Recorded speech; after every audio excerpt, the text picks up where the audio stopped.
There are thousands of DOS games. Most of them are terrible. I play one selected at random with a 20-minute time limit and record it live. This is the result. Hello everyone, welcome back to another episode of the Random DOS Game Show, and today we have a game called VGA Civil War Strategy by W.R. Hutzel.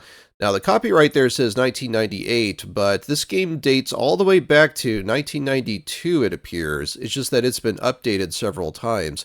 In fact, the creator has been updating it more or less continuously for decades now.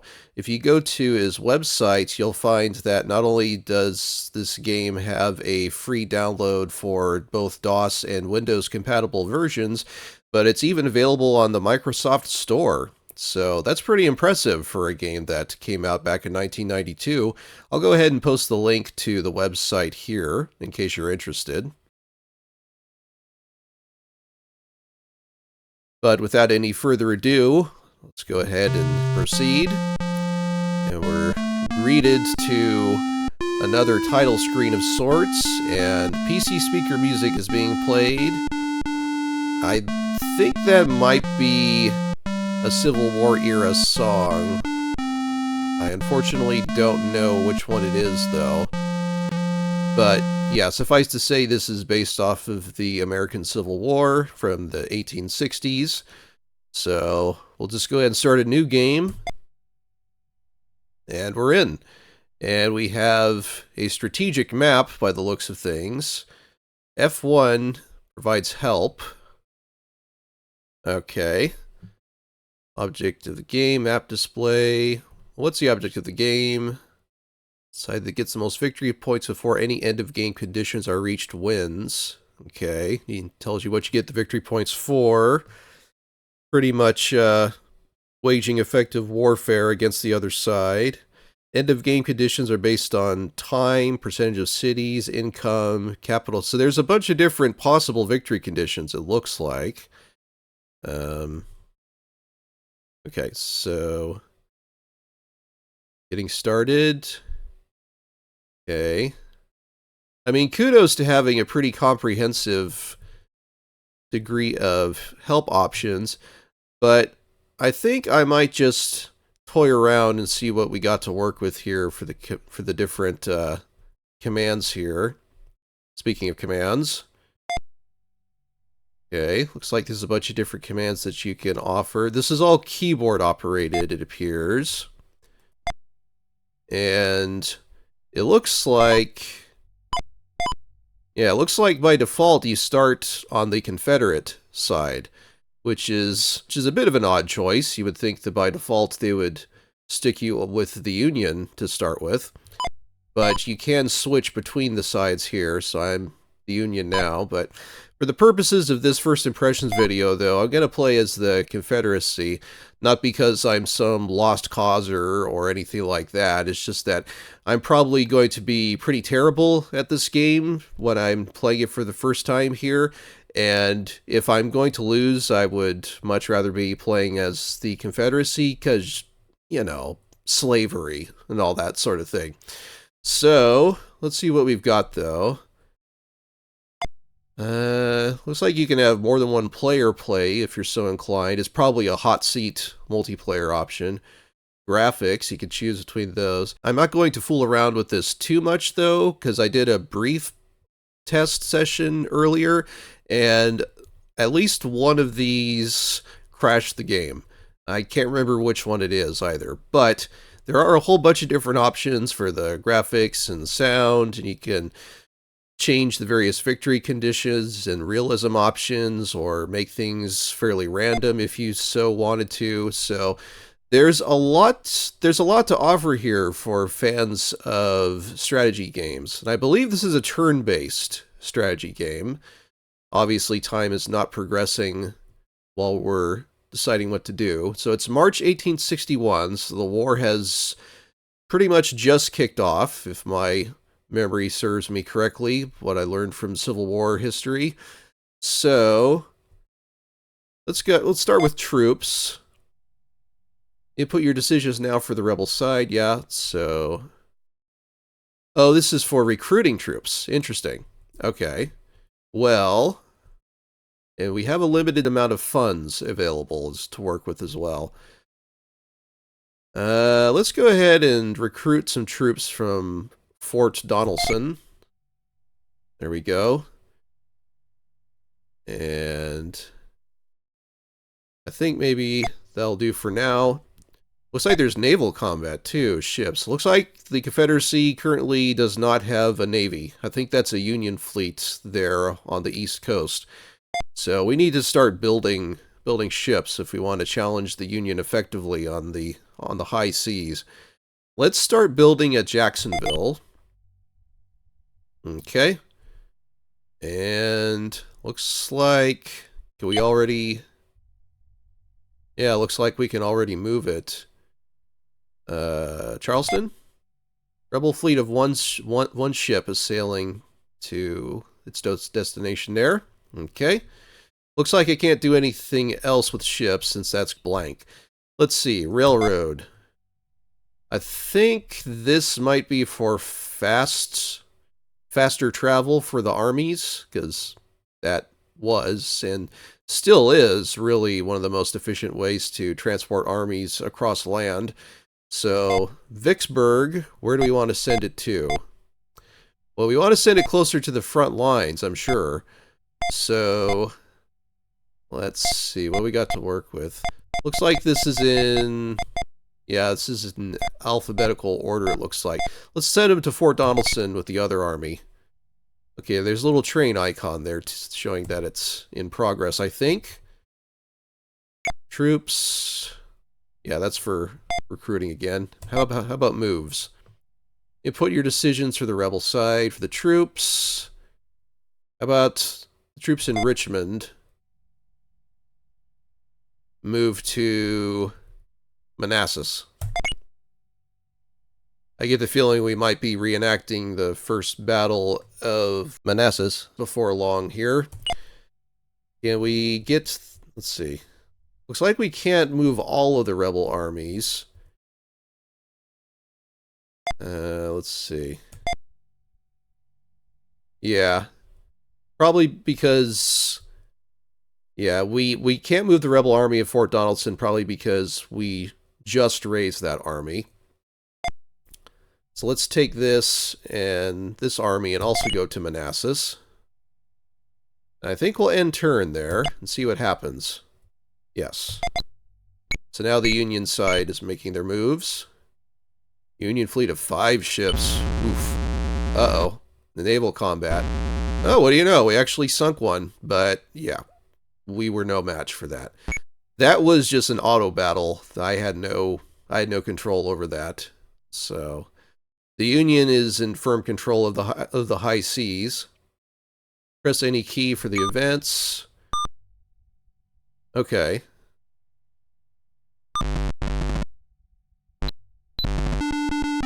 McClellan has captured Louisville. Well, that's no good.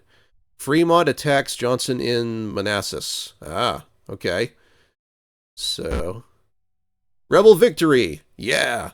I think it just automatically calculates based off of each side's respective strengths and such. So, hit any key to continue.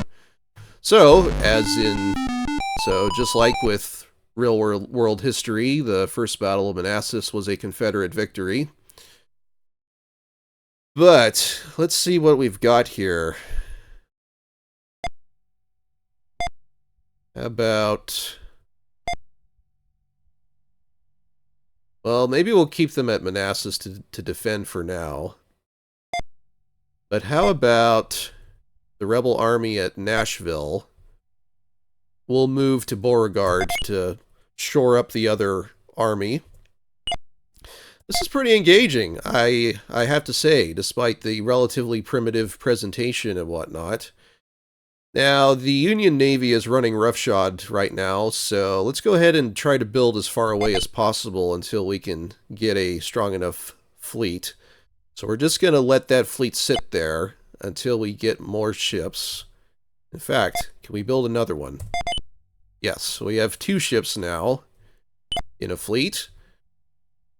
Let's go ahead, though, We should probably recruit more troops as well. Let's recruit from Richmond. Okay. And it looks like this one is commanded by Robert E. Lee, so that should be a fairly effective rebel army, I would think. Let's go ahead and end the turn again, see what happens.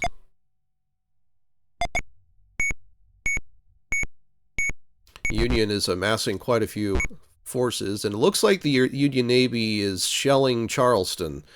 So, there was no ground battles, though. I don't think. Yeah.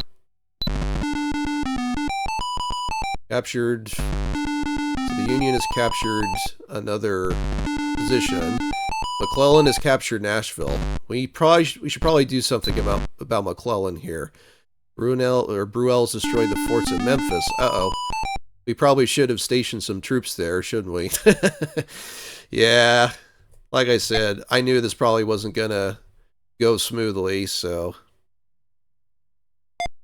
How about commands? Okay, yeah, see, maybe if we had sent some troops to Memphis and hit fortify, maybe that would have made a difference there, but there's even a supply command, so you actually have to factor in supplies for the armies, so... But despite all the complexity, it does seem like a fairly intuitive title, so I would say it seems to be worth checking out. Alright, let's go ahead and send the rebel fleet, even though it's outnumbered, to Charleston and see what happens. Attack. They sunk one of our ships. We sunk one of theirs. I think the numbers counting down means how much time before one of the ships is destroyed. So we sunk 2 Union ships. I think we're going to retreat because we lost 2. So... Given that the Union is the numerically superior force, that did not go well in our favor at all. So... Oh, railroad move not allowed. Okay, well, that's not quite what I was looking for, but... So let's go and raise some troops at Baton Rouge. Okay.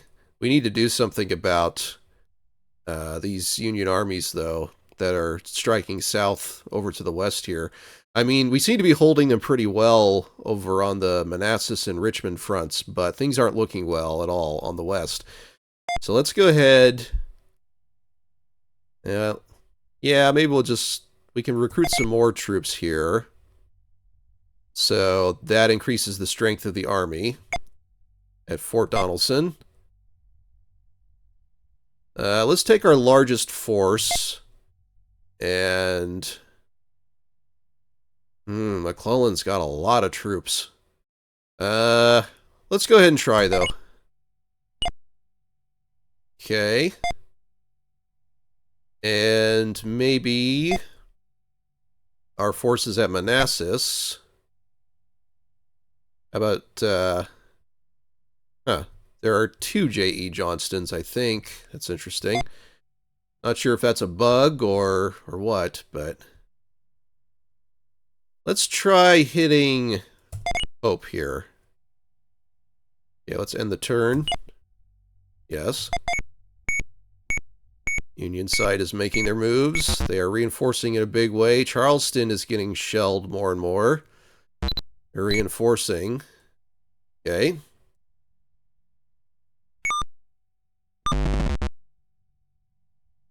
There's another battle. So we're the ones attacking. Union victory. Ah, shoot. well, to be fair, they were the stronger force numerically. So this one I think probably will go well in our favor, though. Yeah, rebel victory, because they had a smaller force there. Okay, so we have recaptured... Ooh, they are going all the way down to Mississippi, though. So... Alright, though. I think I might end this there, though, because I only have a handful more minutes anyway, but I think we've seen the bulk of what this game has to offer for its general gameplay loop. So that's VGA Civil War Strategy, and this has proven to be a surprisingly fun and engaging turn-based strategy title. There are some caveats, of course, the first being its relatively minimalist presentation and its reliance on PC speaker sound and music.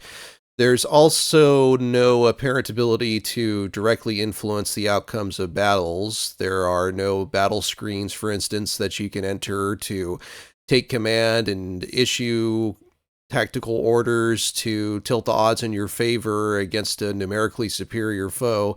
No, you have to be fine with the computer deciding the outcome of the battles for you based off of each side's overall strength and leadership and supply lines and other factors.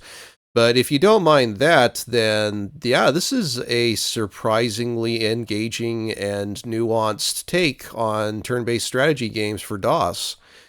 Obviously, this is an easy recommend for people who are fans of this genre and for, say, history buffs of the American Civil War, but I feel like that even if you don't fall under those groups, you should probably still give it a try.